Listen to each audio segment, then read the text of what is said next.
आपल्या फॉलोअर्सच्या रिक्वेस्टवरून आपण डायबिटीज बद्दल जाणून घेणार आहोत. डायबिटीज हा खूप मोठा टॉपिक असल्याने आपण 7 डेज सिरीज चालू करणार आहोत. तर आज आहे डे नंबर 1, ज्यामध्ये आपण डायबिटीज, ज्याला आयुर्वेदामध्ये प्रमेह सुद्धा म्हटलेला आहे, त्याबद्दल जाणून घेणार आहोत.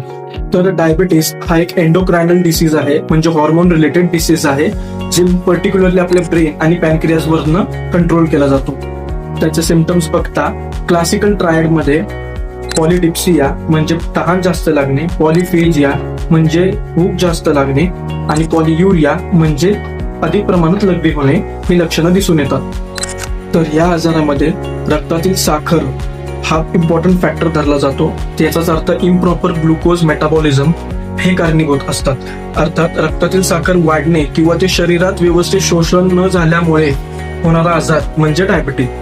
तर मधुमेह हा प्रमेहाच्या 20 प्रकारांपैकी एक आहे, ज्यामध्ये अधिक प्रमाणात वारंवार लघवी होणे हा लक्षण दिसून येतो.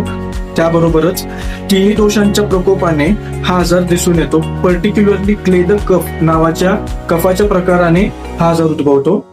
त्यातील बहुद्रव श्लेष्मा हा पर्टिक्युलरली त्यामध्ये वर्णन केलेला आहे. त्याबरोबरच अग्निमांद्य हा त्यामधील कॉन्ट्रीब्युटिंग फॅक्टर आहे. तर मधुमेहामध्ये मधुर रसयुक्त मूत्रप्रवृत्ती वारंवार होत असते. त्यामुळे उद्या आपण पाहणार आहे मधुमेह किंवा प्रमेह होण्याचे कारण.